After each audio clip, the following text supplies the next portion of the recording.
I think so part 3 ही है ये, किसका, सोशल फॉर्मेशन, जो कि हम इस्लाम वाला कर रहे हैं चैप्टर। ठीक है, तो हमारा नेक्स्ट टॉपिक क्या है, state formation, the caliphate, Rashidun, Umayyads and early Abbasids. ठीक है, इनके बारे में पढ़ेंगे पहले। ठीक है, किन किन के बारे में पढ़ने वाले हम, रशीदुन, ये सारे कैलिफेट्स हैं, यानी कैलिफेट्स यानी खलीफा होते हैं ना, वो वाले कैलिफेट्स हैं ना। रशीदुन हो गए, उमैय्यद एंड द अर्ली अब्बासिड्स। जो हमारे जो रशीदुन कैलिफेट है, उनका टाइम पीरियड ये रहा है 632 टू 661 CE। इसको पढ़ेंगे फटाफट से। The Rashidun caliphate was the first Islamic government formed after Prophet Muhammad died in circa 32 CE।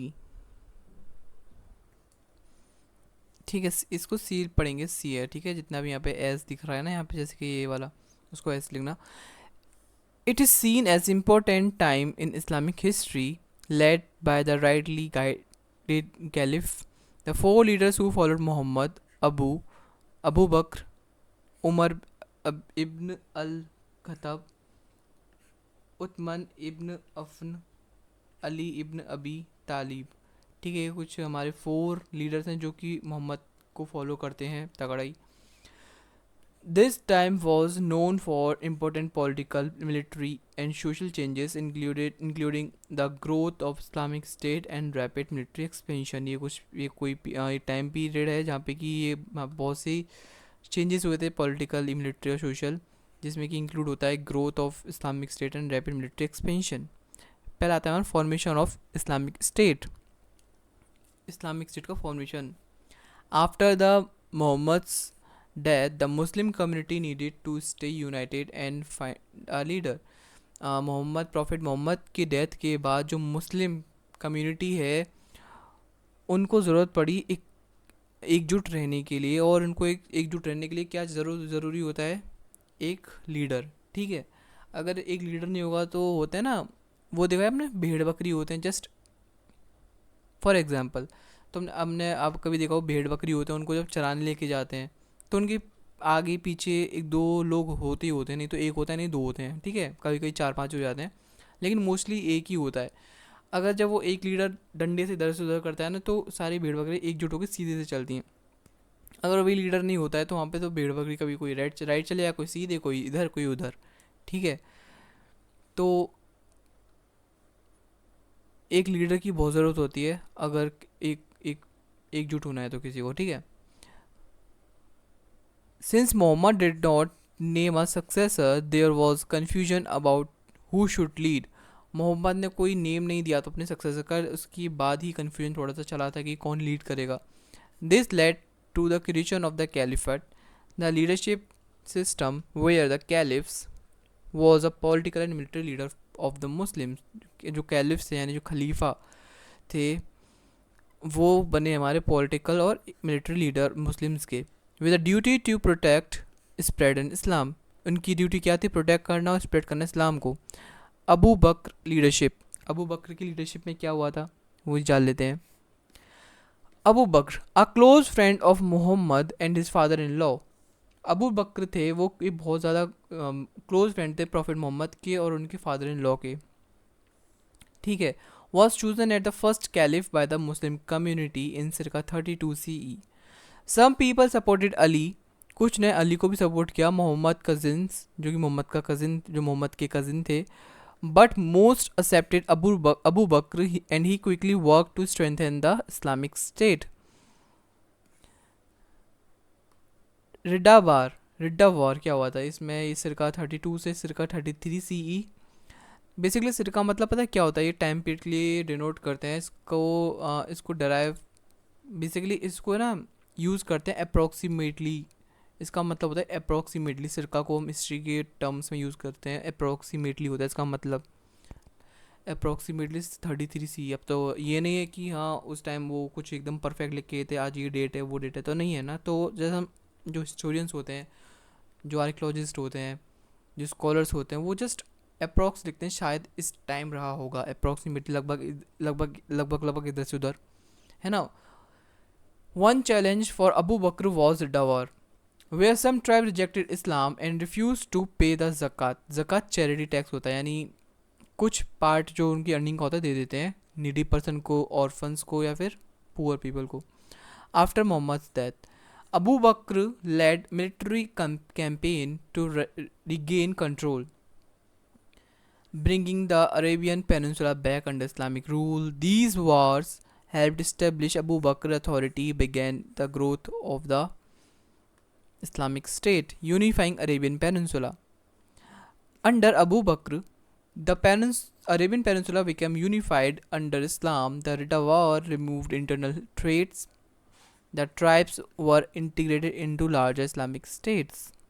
जो अबू बकर के अंदर एक पेनिनसुला, जो अरेबियन पेनिनसुला था, वो यूनिफाइड हुआ इस्लाम के अंडर. जो रिडा वार था उसने रिमूव कर दिए थे, हटा दिए थे जितने भी इंटरनल ट्रेड्स थे. एंड द ट्राइब्स वर, वो जो ट्राइब्स थे वो एकजुट हो गए थे इनटू लार्ज इस्लामिक स्टेट. की caliphs Abu Bakr, Umar, Usman and Ali. Abu Bakr, achievement क्या थी इनकी?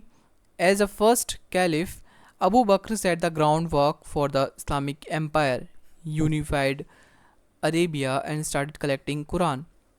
अमर गाइस, जो अमर फारूकी है ना बुक, उसको कंटिन्यूसली पढ़ना. जस्ट इससे आइडिया लेना जो मैंने पढ़ाया है, उसके बाद आप रीड करना और अच्छे से समझ में आएगा, डिटेल मिलेगी और इकट्ठी अच्छे से. अगर आप इसको देख के चले जाते हो तो आपको थोड़े आई डोंट नो कि आपको दिक्कत होगी नहीं होगी लिखने में, लेकिन कंटेंट इसमें इनफ, मोर देन इनफ नहीं है. आपको मोर देन इनफ लिखना होता है क्योंकि एग्जाम में ये कंटेंट इनफ है, लेकिन मोर देन इनफ नहीं है. ठीक है. चैलेंजेस क्या थे हमारे अबू बकर के? So he dealt with tribes that turn away from Islam after Muhammad's death, which was crucial for असली Muslim state survival and growth. Muhammad की डेथ के बाद बहुत से कुछ ट्राइब्स से उन्होंने खुद को दोबारा से टर्न कर लिया था इस्लाम से. ये एक बहुत बड़ी जो इशू था फेस करा था अबू बकर ने. अगर वही स्टार्टिंग में, अब देखो, अगर कोई आपके दोस्त है वो उसको कंपनी चलानी है, वो आपने 5-6 दोस्त हैं, 5-6 दोस्तों ने डिसाइड किया चलो कंपनी चलाते हैं, उसको ग्रोथ अच्छी से होगी. लेकिन आपके जो 5-6 दोस्त हैं वो बहुत ज़्यादा गद्दार निकले. 5-6 दोस्त नहीं, अलग अपनी, आपने 2-3 को छोड़ के, वो 5-6 थे ना, उन 4 ने अलग बना ली, तुम दोनों को अलग छोड़ दिया है ना. तो तुम लोगों की जो ग्रोथ होगी ना बहुत मुश्किल हो जाएगी, सर्वाइवल बहुत मुश्किल हो जाएगा. लेकिन वो 4 जो ग्रुप में है वो ज़्यादा हैं, तो उनकी ग्रोथ और सर्वाइवल ज़्यादा जल्दी होगा. समझ रहे हो? वैसे मैं बता रहा हूँ, अगर किसी नई कम्युनिटी को इस्टेब्लिश करना है तो उसके लोगों को ज़्यादा रखना पड़ेगा. अगर 2-3 रखेंगे तो सब कोई कुछ नहीं, चलो जाओ यहाँ से, ऐसा कुछ. उमर इब्न अल खताब, खताब, इसको कोई पढ़ता है खताब ऐसे, ये वाली खा की आवाज़ आती है इधर से ऊपर से, गले के ऊपर से just. Expansion of the Islamic empire. Umar's time is known for quickly growing the Islamic State. Muslim armies conquered many areas beyond Arabia, including parts of Syria, Palestine, and Egypt. Key battles like Battle of Yarmouk, सिरका जो कि हुआ था, I think 35 हो गए, हर चीज़ ऐसे लिख रही है, were important for this expansion. Administrative reforms. Umar created systems for collecting taxes and distributing land. इनके जो एडमिनिस्ट्रेटिव रिफॉर्म था बहुत इंपॉर्टेंट है, इसको याद कर लेना. कैसे से बताऊँ तो इतना कम इसमें नोट्स नहीं है, मतलब कि इतना भी कम नहीं है कि आपको कुछ ना समझ में आए और तुम कुछ लिख ना पाओ. लेकिन ये देखो मोर देन इनफ है, बता रहा हूँ, दोबारा से बता रहा हूँ, I am changing my self, कि इसमें कंटेंट मोर देन इनफ है. ठीक है, बहुत ज़्यादा अच्छा है, सब कुछ अच्छा है, इजी लैंग्वेज में. इसको पढ़ना चाहो इससे पढ़ लो, लेकिन मैं सजेस्ट करूँगा सोशल फॉर्मेशन अमर फारूकी से एक बार रीड करें प्लीज़, उससे और अच्छा आपका कॉन्सेप्ट स्ट्रॉन्ग हो जाएगा. ठीक है. नहीं तो मुझे पता है कि 100 में से 98% बच्चे रीड नहीं करेंगे, समझ सकता हूँ. He also set up a judicial system and welfare programme. इनके जो एडमिनिस्ट्रेटिव रिफॉर्म थे वो क्या था? पहले created system for collecting taxes, tax collect करने स्टार्ट कर, डिस्ट्रीब्यूटिंग लैंड को डिस्ट्रीब्यूट करने स्टार्ट कर दिया. And he also set up judicial system and welfare programme. इनका असैसिनेशन, यानी असैसिनेशन मतलब क्या होता है? हत्या कर देना उनकी, उनका मर्डर कर देना. Umar was killed in circa 44 CE. Leading to the crisis in the leadership, क्योंकि उनकी जो लीडरशिप में थोड़ी सी दिक्कत आ गई थी उसकी वजह से। Usman often codification of the Quran. Uthman's main achievement was creating a single version of Quran to prevent confusion over different versions. अब देखो कुरान के डिफरेंट वर्जन कैसे हुए होंगे। आप मानो जैसे कि मैं तो पढ़ा रहा हूँ, ठीक है, जस्ट ऐसे मानो मैं एक बहुत बड़ा लीडर हूँ, मैं जो मुंह से बोल रहा हूँ मेरे पे कोई लिखने के साधन नहीं है, ठीक है, कोई वो नहीं है लिखने का, ठीक है, नहीं आप लोग लिख सकते हो लेकिन आपको याद रख सकते हो जो मैं बोल रहा हूँ, ठीक है। अब एक ने कुछ लिखा, एक ने कुछ याद करा, दूसरे ने कुछ याद किया, तीसरे ने कुछ याद किया, अब एक ने कुछ और लिख दिया अपने नोट्स में जब उसकी राइटिंग्स आती हैं उनके पास, दूसरे ने कुछ लिख दिया, तीसरे ने कुछ लिख दिया, ठीक है, तो तीनों की राइटिंग्स अलग हो गई ना, अलग अलग, ऐसे कुरान अलग अलग डिवाइड हो गई, 3-4 कुरान बन गई। फिर उस कुरान को कॉडिफाई करने का काम किसने किया? उस्मान ने। उन्होंने सारी कुरान को एक में मिला दिया, मतलब ऐसा नहीं कि वो कह रहे हैं कि कुरान में मतलब कि रोज़े में पानी पीना मना है, रोज़े में पानी पी सकते हैं लेकिन रात को पी सकते हैं, इसको 30 दिन पानी नहीं पीना है, किसी ने ऐसे लिख दिया है ना। तो जस्ट जो मोस्ट अप्रोप्रिएट लगेगा वही चूज़ करेंगे, ऐसा नहीं कि कुछ भी ऐसा उल्टा सीधा होगा वो इसमें डाल देंगे, तो वो मोस्ट अप्रोप्रिएट उसको चूज़ करते हैं। उस्मान कॉडिफिकेशन, बेसिकली कॉडिफिकेशन करते हैं, आप ऐसे समझ लो, इतना जो मेरा एग्जांपल होता है, जो समझ गए तो समझ गए, नहीं तो कॉडिफिकेशन वही बता रहा था। कॉडिफिकेशन क्यों करा? क्योंकि 3-4 वर्जन्स आ गए थे कुरान के, क्योंकि अलग अलग फॉलोअर थे प्रॉफिट मोहम्मद के, जो उनके अपनी टीचिंग्स बताते थे, टीचिंग्स जो बोलते थे, सबके अलग अलग होते थे, तो अलग अलग वर्जन हो गए कुरान के, कोई अपने मन में कुछ कह रहा है, कोई कुछ कह रहा है, ठीक है। Continued expansion, Uthman oversaw further growth of the Islamic State into the North Africa, Persia, but faced dissatisfaction due to favoritism towards his family. इनका जो फेवरेटिज्म था अपनी फैमिली को लेकर, अपनी फैमिली की तरफ थोड़ा झुकाव था इनका, ठीक है। एज ए लीडर के लिए सब इक्वल होने चाहिए वैसे तो, है ना। Internal dissent and assassination, his leadership led to rebellion, इनकी जो लीडरशिप के दौरान दंगे छिड़ गए और इनको मार दिया गया। अली इब्न अबी तालिब, द फर्स्ट सिविल वॉर हुआ था जिसको हम फितना के नाम से जानते हैं। अली मोहम्मद के कज़न थे, विकैम फोर्थ कह ले, जो कि चौथे खलीफा बने, यानी राजा बने। खलीफ बेसिकली किंग होता है, मुस्लिम किंग, है ना, रूलर, लीडर, जो आप बोलो। आफ्टर उस्मान क्या बने। His time was filled with conflict, specially with Muawiya the governor of Syria over Uthman's murder. Division of the ummah, supporter of Ali and his opponent. देखो बहुत बहुत ज़्यादा इंपॉर्टेंट चीज़, अगर आप एग्ज़ाम में लिख देते हो तो ये आपके मतलब कि 2 मार्क्स तो कन्फर्म ही है, 2 नहीं तो 1 मार्क्स कन्फर्म ही होगा, लिंक कन्फर्म हो जाएगा ये लिख दोगे तो।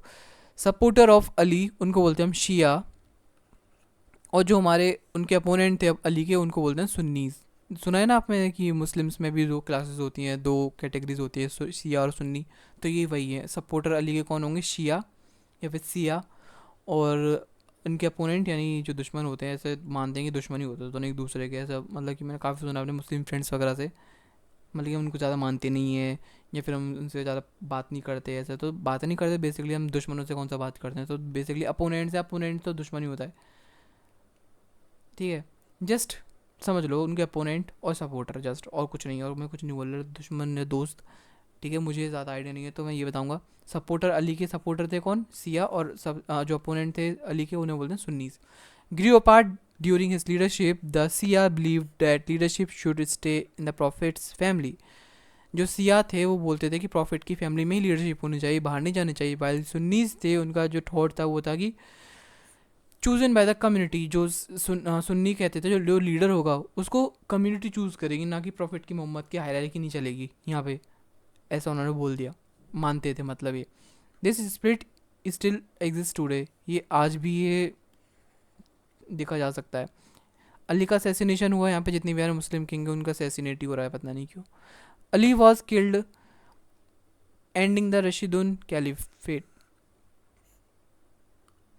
ये रशीदुन जो कैलिफेट्स थे उनका खात्मा हो गया। Now military expansions and conquest, The Rashidun Caliphate saw fast military growth, turning a small state in Arabia into large empire from Spain to India.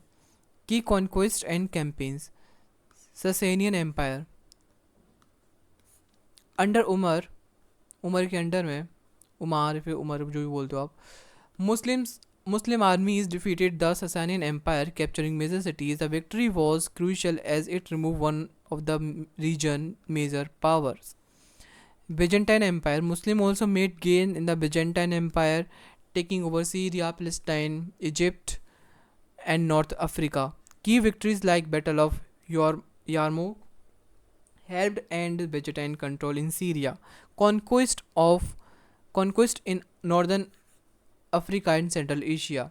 After defeating the Byzantine and Sasanian Empire, the Rashidun Caliphate expanded into North Africa, Central Asia. The Battle of Qadisiyah was key to defeating the Sasanian Empire. मतलब कि वही किसने किसको हरा दिया, कौन कहाँ पर आ गया और किसने क्या जीत लिया, यही है. ठीक है, अब पढ़ सकते हो और बेसिकली नोट्स बना सकते हो, इसमें समझाने वाली कोई बात नहीं है. These conquests were driven by a mix of religious beliefs, military strength, and the need for resources. However, the fast expansion also created a challenge in governing new areas and managing diverse populations. Next आता है हमारा administrative and governance structures. Military and administrative organization. पहला था दीवान. The Diwan was central body to manage military operations and resources. Important है दीवान कौन होते हैं, एक सेंट्रल बॉडी होता है जो कि मैनेज करता है मिलिट्री ऑपरेशंस और उनके रिसोर्सेज को लेकर जो भी उनको ज़रूरत होती है. ठीक है. It keep track of soldiers and their pay and expanded under Umar to manage conquered areas. Taxation system. The Rashidun Caliphate set up a taxation system including khums basically fifth of war spoils, and the jizya, a tax of on non-Muslim. Jizya बोलते हैं जो tax होते हैं non-Muslim से, to support the military and state functions. Judiciary. The caliphs were the highest judges but also appointed judges, qadis, जिनको कादिस बोलते थे, to enforce Islamic law fairly. Right. अब आता है हमारा गवर्नेंस ऑफ कॉन्क्वर्ड टेरिटरीज. जो उन्होंने कॉन्क्वर्ड करी थी यानी जो कब्जा कर लिया था उनके टेरिटरीज पे गवर्नेंस कैसे चल रही थी. The caliphs allowed some independence in conquered lands especially for non-Muslims who could practice their faith by paying the jizya tax. Over time, governors were appointed to maintain control and manage resources. जो non Muslims थे जो tax पे कर रहे थे, जिसको जिजिया बोलते थे, वो अपने फेथ को कंटिन्यू रख सकते थे. ठीक है, जिजिया को टैक्स पे करके, जिजिया टैक्स पे करके. ठीक है. ओवर टाइम गवर्नर्स को अपॉइंट किया गया मेंटेन करने के लिए, अपने जो मेंटेन करने के लिए कंट्रोल और अपने रिसोर्सेज को मैनेज करने के लिए. ठीक है. In conclusion, the Rashidun caliphate was a key time in Islamic history. The first four caliphs quickly expanded the Islamic state into a large empire in the Middle East and North Africa. While the leadership brought military successes and administrative changes, it also led to internal conflict and division that changed the early Muslim community. Despite these issues, the Rashidun Caliphate's impact remains significant in Islamic history through its achievement and foundational role. जितना भी हमने ऊपर पढ़ा इसका यहाँ पे सारे crux यहाँ पे दे रखा है, लेकिन इसको कंक्लूजन में लिखना और कहीं मत लिखना. ठीक है, लिखने बैठ जाओ ऊपर. नाउ अब आता है हमारा नेक्स्ट टॉपिक जो कि है the Umayyad caliphates. But before starting this topic, if my videos help you and you want to support me, you can contribute if you wish. It could you know it's completely your choice. Thank you so much.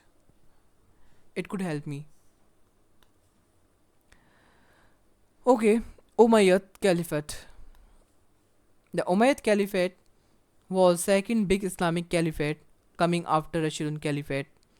It started after the killing of Ali ibn Abi Talib, the fourth caliph, which caused the first fitna, a time of civil war among early Muslims. The Umayyad dynasty, started by Muawiyah ibn Abi Sufyan, took control by defeating rivals and building a large empire. This caliphate is known for its growth in lands, organization and cultural achievements. ये इसका सिर्फ introduction है. अब इसको detail में पढ़ेंगे. Rise of the Umayyad dynasty and establishment of caliphate. The Umayyad dynasty came from the Banu Umayya, a powerful clan in the Quraysh tribe of Makkah. जो बानु उमैया थे वो एक पावरफुल क्लान से आए थे. जो उमैयद थे, उमैयद डायनेस्टी कहाँ से आई थी? बानु उमैया से, जो कि पावरफुल क्लान थी कुरैश ट्राइब की मक्का में. They were initially opponents of Prophet Muhammad but gained influence after they converted Islam. Muawiyah's rise to power. After Ali's death, the end of the first fitna, Muawiyah ibn Abi Sufyan, the governor of Syria and key Umayyad figure, became a caliph. He set up his rule in Damascus and changed the leadership from community chosen caliphs to a hereditary monarchy, marking the start of the Umayyad dynasty. ये दिखाते हैं कि Umayyad dynasty यहाँ से start हो गई. Caliph shift to Damascus. One of the Muawiyah's first action was moving capital from Medina to Damascus. This move helped the Umayyad distance themselves from the political chaos of Medina and strengthen their control. Key rulers and their contributions. The Umayyad caliphs had several important rulers who shaped the empire. Muawiyah ibn Abi Sufyan, founder of the Umayyad dynasty. इनको बोलते हैं हम founder of Umayyad dynasty. ठीक है. मुआविया's rule was crucial in establishing the Umayyad dynasty. He brought stability after a civil war and strengthened the Umayyad control across the Muslim world. Administrative reforms. He made reform to improve central authority and set up a professional government with official governors, जिसको बोलते हैं हम अमीर, for distant provinces. फिर आता है हमारे Yazid first. उसमें पढ़ेंगे battle of Karbala. Yazid first faced a lot of internal conflict. The most notable event was the battle of Karbala, where Hussain ibn Ali, the son of Ali and the grandson of Muhammad, was killed, which became a key movement for the Shias Muslim, deepening the split between Shia and Sunni. ये हुआ था कि एक battle छिड़ा जिसमें कि अली के जो बेटे थे और प्रॉफिट मोहम्मद के जो पोते थे उनको मार दिया गया. ये जो मूवमेंट था, की मूवमेंट था, जिसमें कि सिया मुस्लिम्स और सुन्नी मुस्लिम्स में डिफरेंस बढ़ गए. ठीक है. बताया था सिया सुन्नी कौन कौन थे, बताओ मेरे को कमेंट में. जो सपोर्टर थे प्रॉफिट मोहम्मद के वो उन्हें बोलते हैं सिया, और जो उनके अपोनेंट थे उन्हें बोलते हैं सुन्नी. ठीक है. प्रॉफिट मोहम्मद के अपोनेंट्स को सुन्नी बोलते हैं. Challenges two powers. Yazid's rules had many uprisings in places like Makkah and Medina. He died young and his successor faced ongoing issues. Abdul Malik ibn Marwan. Restoration of stability. Abdul Malik took over after time of the unrest after Yazid's death. He worked to restore order and reduce revolt. इनका ये काम था कि जो कि unrest हो रखा था उस टाइम पे उसको कंट्रोल करना. ठीक है. उन्होंने ये काम किया. साथ ही साथ जो स्टेबिलिटी मेंटेन करी और जो जितने भी ऑर्डर्स पहले थे उनको रिस्टोर किया. साथ ही साथ जो रिवॉल्ट थे उनको रिड्यूस कम कर दिया. Arabic as a official language. Arabic को ऑफिशियल लैंग्वेज बना दी. किसने? अब्दुल मलिक ने. He made Arabic an official language for the government, replacing Greek and Persian, which helped unifying the empire. Arabic language को इसलिए बना दी क्योंकि एक ग्रीक और पर्शियन को रिमूव करके, जिससे कि एम्पायर को यूनिफिकेशन मिले. लैंग्वेज एक होता है ना, बहुत इंपॉर्टेंट रोल प्ले करती है. If you know you know. Currency reform. Abdul Malik also introduced an official Islamic currency, the dinar, which helped establish economic stability. जो अब्दुल मलिक थे उन्होंने एक अपनी इस्लामिक करेंसी रखी जो कि हम बोलते हैं इसको दिनार, सॉरी सॉरी क्या लिख गया मैं, दिनार, वो मैं ऐसे लिख रहा था, इट्स DINAR, दिनार, यस, नथिंग एल्स, ज़्यादा मत तेज चलो, ठीक है। एनीवेज अब आते हैं हमारे अल वलीद फर्स्ट, वालिद या फिर वलीद जो भी बोलो, फर्स्ट आते हैं, ठीक है। आने तो दो यार। एक्सपेंशन ऑफ द एम्पायर का क्या काम था, एक्सपेंशन करा इन्होंने एम्पायर पे। नाउ एक्सपेंशन ऑफ एम्पायर क्या था, under Al Walid Walid the Umayyad empire grew the most. इनके टाइम पीरियड पे ही जो उमैयद एम्पायर था बहुत ज़्यादा ग्रोथ हुई इसकी। Expanded into Spain to Central Asia and launching successful campaigns against the Byzantines empire. Cultural patronage क्या था, he is known for his support of culture and architecture, building many impressive structures. अब आते हैं Umar second, जिसका time period था circa 717 to 720 CE। Religious reforms हुए इनके time पे। Umar second is remembered for trying to bring the Umayyad caliphate back to Islamic principles, focusing on fairness and justice and treating non Muslims more fairly. इनके time में ये क्या हुआ, remember for trying to bring the Umayyad caliphate back to Islamic principle, Umayyad caliphates को दोबारा से वापस लाए, कोशिश कर लाने की। और उन्होंने फोकस किया फेयरनेस और जस्टिस पे, ट्रीटिंग जो नॉन मुस्लिम्स के उनको भी बहुत सही तरीके से ट्रीट किया। Economic and administrative reforms, he work to ensure fair tax collection and proper distribution of zakat, यानी अल्म्स गिविंग। ज़कात क्या होता है बार बार बता रहा हूँ मैं, एक और बता देता हूँ। मुस्लिम्स जो होते हैं उनको एक ये बहुत क्या होता है सुन्नत का काम, यानी बहुत अच्छा काम माना जाता है ज़कात, जब वो अपनी अर्निंग में से अपनी वेल्थ में से कुछ परसेंट गरीबों को दे देते हैं, अनाथों को देते हैं या फिर ज़रूरतमंदों को दे देते हैं, तो ठीक है। Expansion of the empire and administrative reforms, territorial expansion, western expansions, Spain, the conquest of Spain led by general Tariq bin Ziyad established the Islamic State of Al-Andalus by 711 CE, starting nearly 800 years of Islamic rule in part of Spain.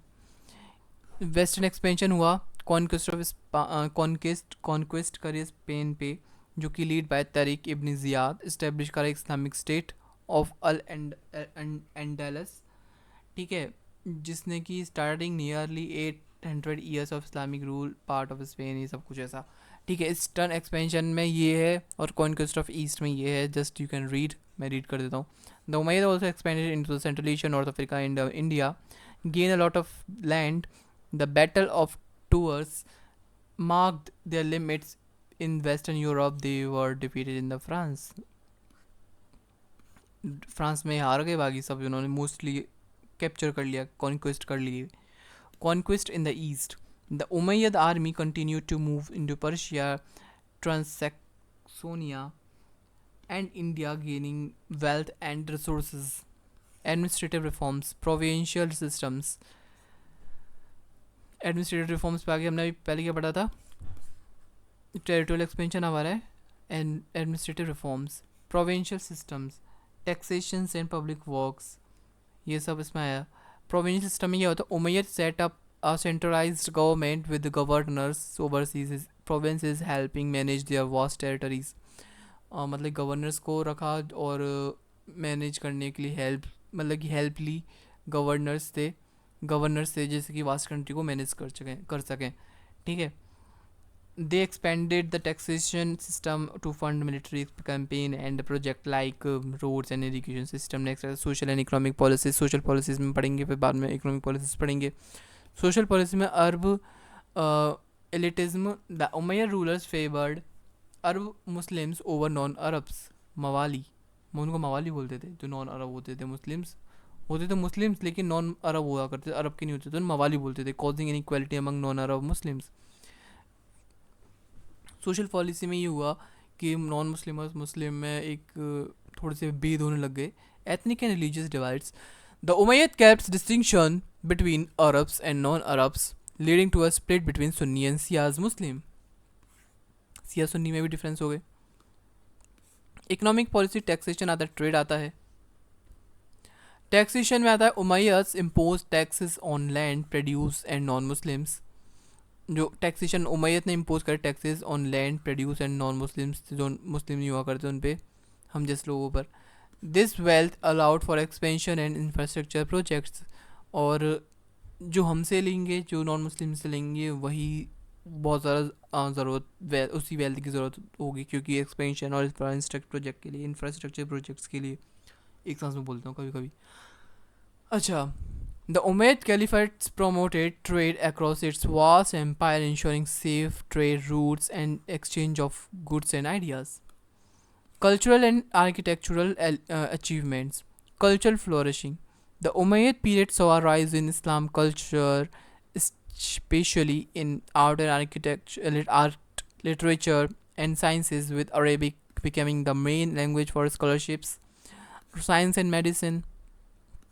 There were many advancements in medicine, astronomy, and mathematician during this time. Architectural achievement: Great Mosque of Damascus. One of the famous structure from this time period is the Great Mosque of Damascus, built by Al-Walid first. Dome of the Rock. Dome पता है ना क्या होता है? ये होता है dome of the rock. Another significant structure is the Dome of the Rock in Jerusalem, built by Abdul Malik ibn Marwan. It is an important religious site in Islam. इसका conclusion: The Umayyad Caliphate was a time of great growth, innovation, and the cultural development, but also internal conflicts, especially between Arabs, elites, and the non-Arab Muslims. The dynasty's works in expanding the Islam, setting up an efficient government, helped grow the empire despite facing challenges. The Umayyad paved the way for the next Abbasid Caliphate, which would continue many of their achievements while making significant changes. The legacy of the Umayyad still influences the Islamic world today, especially in the architecture and governance. Before starting next topic, guys, मैं एक चीज़ दोबारा बोलूँगा. If you find my content helpful and would like to support my work, you can contribute if you wish. Your support is appreciated. Thank you so much. Or it's completely your choice. No, I'm not forcing anyone. ठीक है. Now, next topic is the early Abbasid Caliphate. The Abbasid Caliphate, जिसका कि ये हमारा time period ये रहा है, was an important change. ये बहुत important change रहा Islamic world में, moving away from the Umayyad dynasty. The Abbasid, who said they were descendants of Abbas ibn Abd al-Muttalib. Oh God, कितना hard नाम है. The uncle of Prophet Muhammad, overthrew the Umayyads in 750. This started a new era in how Islamic rulers governed. The Abbasids control a large empire from the North Africa into Persia, become known for the political changes in economic growth, cultural achievements. Overthrow of Umayyads, rise of Abbasid, the fall of the Umayyad Caliphate. हम पहले Umayyad का fall देखेंगे, जब तो हम Abbasid के बारे में पढ़ेंगे, है ना. तो फॉल देखते हैं पहले, फिर उसका राइज देखेंगे, किनका, जो हम पढ़ रहे हैं, अब्बासिद्स का. उमैयद grew and unpopular हो गए थे because they favoured Arab Muslims and ignore non Arab Muslims. भाई दोनों मुस्लिम्स हैं, लेकिन अरब्स को ज़्यादा अच्छे से ट्रीट करते थे, फेवर करते थे, और नॉन अरब्स को इग्नोर किया करते. This created a split between Shia Muslims and Sunni Muslims. Abbasid revolt. In the early 8th century, the Abbasids took advantage of this dissatisfaction with the Umayyad, especially from the Shias and non-Arab Muslims. इसका advantage ले लिया हमारे किसने, Abbasid rulers ने, और छेड़ दी जंग. दे promised a fairer government, promise की फेयर गवर्नमेंट के लिए. इन 785, the Abbasids defeated the last Umayyad Caliph, Marwan II, at the Battle of Zab. ending Umayyad rule. Most Umayyad family members were killed, but Abd al-Rahman first escaped to Spain and started Umayyad Emirate of Cordoba. Rise of, इसमें से मतलब कि यही basically यही चीज़ है कि जो Umayyad को ख़त्म कर दिया गया था, लेकिन उसमें से एक उमैयद फैमिली की, मोस्टली उमैयद फैमिली को ख़त्म कर दिया गया था, लेकिन उसमें से एक निकल के भाग गया, जिसने कि स्पेन में अपना एक अलग ही स्टार्ट कर लिया, Umayyad emirate. The rise of the Abbasid caliphate. Abu Muslim है ना, हाँ, Abu Muslim, a key leader, helped the Abbasid win. After their victory, he played a big role in establishing Abbasid rule. The Abbasids moved the capital from Damascus to a new city, Baghdad, which became the heart of the Islamic world. The new and key rulers and their contribution. Abu al-Abbas al-Shafaha, founder of Abbasid dynasty. Founder कौन थे? ये थे हमारे, make sure ध्यान रखना कौन थे. अबू अल अब्बास अल, कुछ नहीं बोलने वाला, सफ़ा. अबू अल Abbas al-Safa was the first Abbasid caliphate. He worked to secure Abbasid power and remove Umayyad supporters. Political reform, his short reign set to stage for future changes and reforms. Al-Mansur, next आते हैं हमारे अल-मंसूर. Consolidation and centralisation, इसमें इनको जाना जाता है consolidation के लिए, सेंट्रलाइजेशन के लिए. Al Mansur was important early Abbasid caliph. He work to strengthen and reduce rival influences. ठीक है, ये बहुत ज़रूरी है इस टाइम के. इन्होंने गवर्नमेंट को स्ट्रेंथन किया, रिड्यूस किया rival influences. Foundation of Baghdad.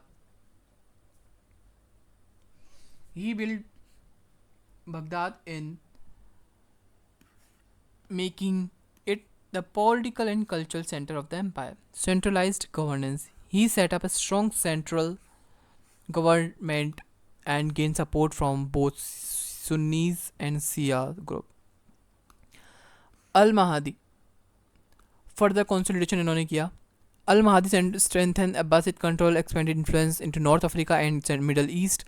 Cultural patronage, he supported learning and the arts, helped Baghdad become a center for knowledge. Harun al-Rashid, golden age था of Abbasids का. His reign, his reign is seen as a peak of the early Abbasid Caliphate, marked by stability and growth. इनके time पे बहुत ज़्यादा stability और growth हो रही थी. Military and administrative strength, Harun maintained a strong military and efficient government, expanding the caliphate border.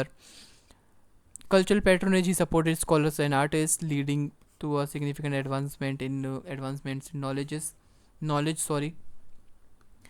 Administrative organization and centralization of power. Abbasid aimed for the most organized government than the Umayyad, who relied on the local leaders. Centralized governance, bureaucracy and viziers, जो वजीर बोल दो, ठीक है, just समझने की, याद करने के लिए. The Abbasids created a detail bureaucracy with official like vizier या फिर वजीर, जिसको हम चीफ मिनिस्टर बोलते हैं, managing state affairs. Military was well organise using slave soldiers who became powerful in the state. Guys, इतनी हार्ड इंग्लिश नहीं है जिसको कि आप लोग नहीं समझ पाओगे, कॉलेज के बच्चों को, स्कूल के प्ले वे क्लास के बच्चे नहीं, ठीक है. प्रोविंशियल एडमिनिस्ट्रेशंस, मैं डांट नहीं रहा, जस्ट प्यार से कह रहा हूँ, ऐसे मत गुस्से मत हो, अच्छे बच्चे हो, मुझे पता है तुम सब समझ जाओगे, नहीं समझ आएगा तो मैं समझा दूँगा, चीज़ नहीं आपको समझ में आएगी, ठीक है.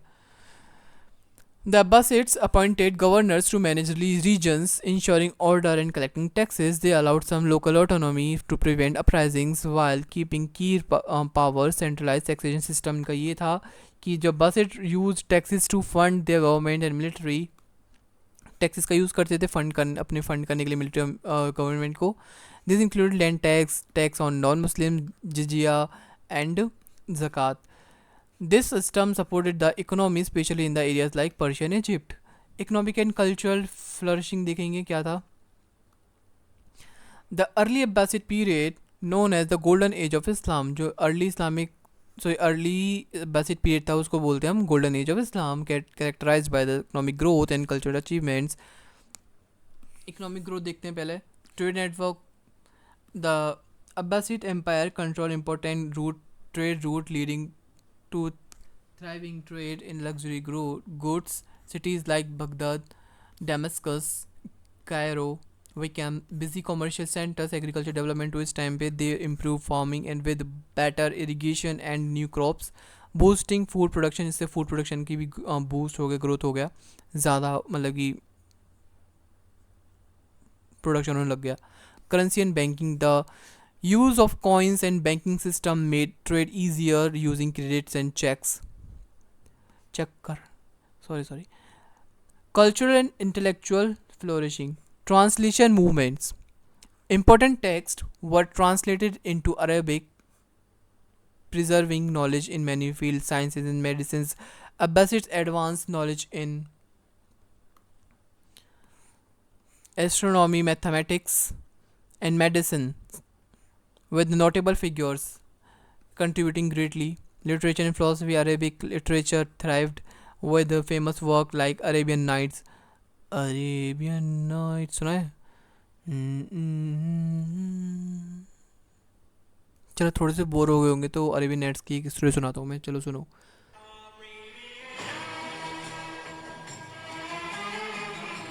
बस नहीं सुनाऊंगा, ज़्यादा नहीं सुनाऊंगा, नहीं तो कॉपीराइट आ जाएगा. An influential philosopher reconciling Greek thoughts with Islamic ideas. Role of Baghdad as a cultural and intellectual center. The House of Wisdom. Baghdad को बोलता था हाउस ऑफ विजडम बोलते थे, कल्चरल हब बोलते थे. इसका कंक्लूजन यही है कि अब्बासिड जो कैलिफेट थे ये बहुत ज़्यादा स्टेबल रहे, साथ ही साथ बहुत ज़्यादा सेंट्रलाइज गवर्नमेंट रहे इनके टाइम पे. ग्रोथ हुआ, इकोनॉमिक रिफॉर्म्स हुए, मिलिट्री रिफॉर्म्स हुए, सिग्निफिकेंट प्रोग्रेस हुए, कल्चरल एक्सचेंज हुए, और इसने बहुत अच्छी तरीके से इन्फ्लुएंस किया किस पर, इस्लामिक वर्ल्ड पर मतलब इस्लामिक वर्ल्ड पर बहुत ज़्यादा इन्फ्लुएंस किया इसने अब्बासिड कैलिफेट ने. और अब्बासिड ने किनको ओवरथ्रो करा था, उमैय्यद्स को. सो यही हो गया हमारा ये वाली यूनिट ख़त्म. So make sure to subscribe this channel and stay tuned for next video. Do like, comment, share and subscribe this YouTube channel. Bye bye. Thank you so much. और कुछ समझ में ना आया हो तो वीडियो को दोबारा से देखना, सब समझ में आ जाएगा. बहुत ईजी तरीके से समझाया है. टेलीग्राम चैनल ज्वाइन कर लो. और guys please give your feedback, मुझे आपके फीडबैक चाहिए कमेंट में. अब जो कर देगा वो अच्छा बच्चा है, नहीं तो वो ढीठ है. क्या ही बोलूँ मैं उसके लिए.